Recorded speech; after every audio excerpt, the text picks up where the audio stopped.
Bismillahirrahmanirrahim.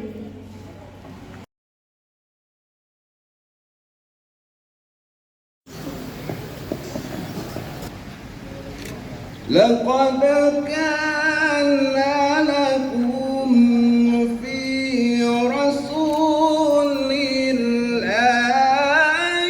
uswatun hasanah.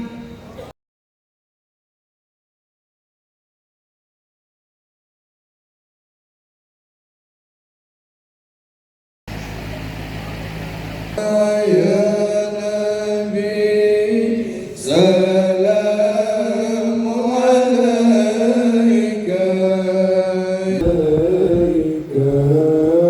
salawatullahi alaika.